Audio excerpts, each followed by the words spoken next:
উম্মতে মুহাম্মদ।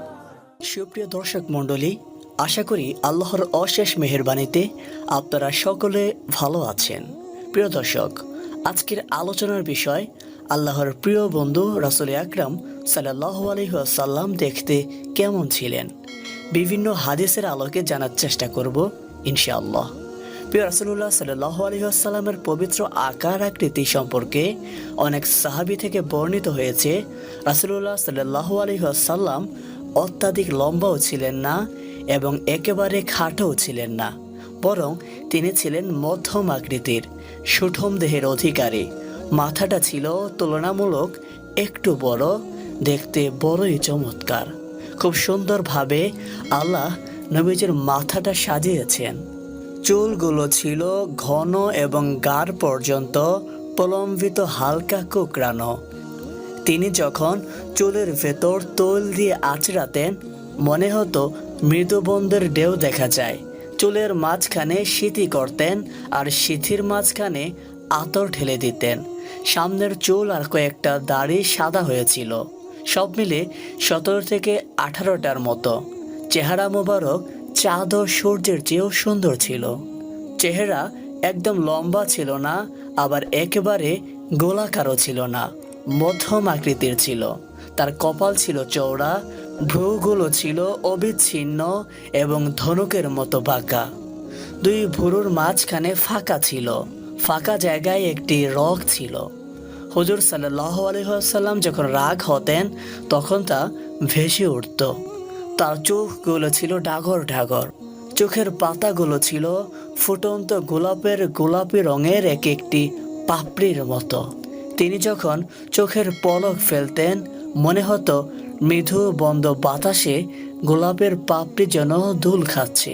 তার চোখের সাদা অংশ ছিল রক্তিম আভা সাদা, কালো অংশ ছিল কৃষ্ণ কালো। তার নাকটা ছিল খাড়া, নাকের ছিদ্রগুলো ছিল ছোট ছোট। নাকের নিচে ছিল সরু চিকন গোঁফ, গোঁফের নিচেই সেই গোলাপি রঙের ঠোঁট। তার গোলাপি ঠোঁট দিয়ে যখন ওই মুচকি হাসতেন, গোটা পৃথিবীর মানুষ অবাক বিস্ময়ে দেখত। গোটা পৃথিবীতে যেন বিজলি চমকিয়েছে।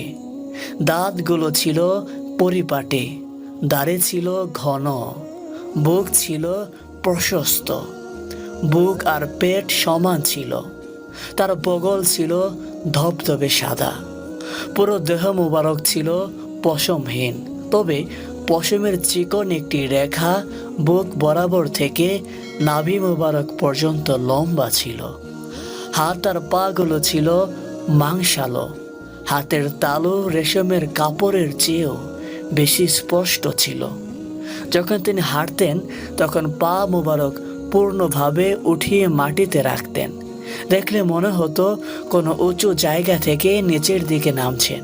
গায়ের রং ছিল লাল সাদা সংমিশ্রিত। আমরা জানি হযরত ইউসুফ আলাইহিস সালাম সবচেয়ে সুন্দর ছিলেন, কিন্তু তার চেয়েও বেশি সুন্দর ছিলেন আমাদের সকলের প্রিয় নবী।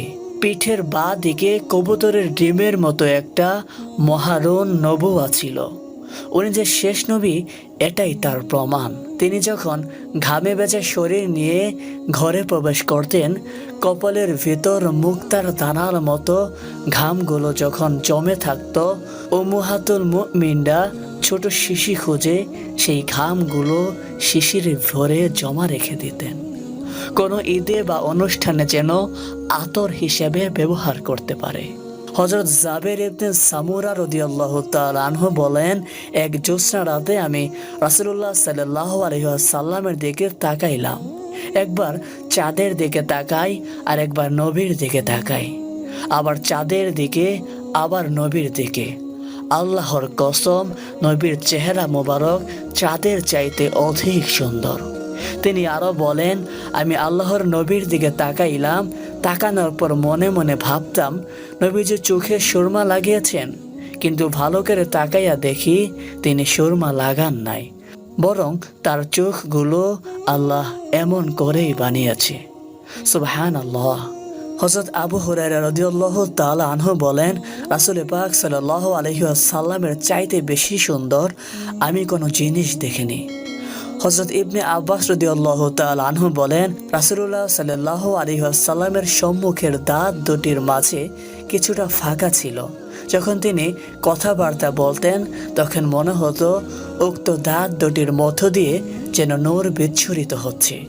হযরত হিন্দ ইবনে আবি হালা রাদিয়াল্লাহু তাআলা আনহু বলেন, নবীজি সাল্লাল্লাহু আলাইহি ওয়াসাল্লামের চেহারা মোবারক পূর্ণিমার চাঁদের মতো ঝলঝল করত। রাগ হওয়ার সময় নবী করিম সাল্লাল্লাহু আলাইহি ওয়াসাল্লামের চেহারা সম্পর্কে আব্দুল্লাহ ইবনে আমর রাদিয়াল্লাহু তাআলা আনহু বলেন, রাসূলুল্লাহ সাল্লাল্লাহু আলাইহি ওয়াসাল্লাম তার সাহাবীদের নিকট থেকে বের হয়ে এলেন। তখন তারা তাকদীর সম্পর্কে আলোচনা করছিলেন। ফলে রাগে রাসূলুল্লাহ সাল্লাল্লাহু আলাইহি ওয়াসাল্লামের চেহারা লাল বর্ণ ধারণ করে, যেন ডালিমের দানা তার মুখমণ্ডলে ছিটিয়ে দেওয়া হয়েছে। আর খুশি হওয়ার সময় নবী করিম সাল্লাল্লাহু আলাইহি ওয়াসাল্লামের চেহারার বর্ণনা দিয়ে ইবনে মালিক রাদিয়াল্লাহু তাআলা আনহু বলেন, আল্লাহর রাসূল যখন খুশি হতেন তখন তার চেহারা এমন জ্বলজ্বল করত যেন একটি পূর্ণিমার চাঁদ। প্রিয় দর্শক, এই ভিডিওটিতে আমাদের নবী করিম সাল্লাল্লাহু আলাইহি ওয়াসাল্লাম দেখতে কেমন ছিলেন বিভিন্ন হাদিসের সমন্বয়ে কিছুটা ধারণা দেওয়ার চেষ্টা করলাম। হে আল্লাহ, বর্ণনা দিতে প্রিয় নবীর শানে কোনো বেয়াদবি হলে ক্ষমা করুন, আর আমাদের সবাইকে দিদারে রাসূলুল্লাহ সাল্লাল্লাহু আলাইহি ওয়াসাল্লাম এবং জিয়ারতে বাইতুল্লাহ নসিব করুন। আমিন।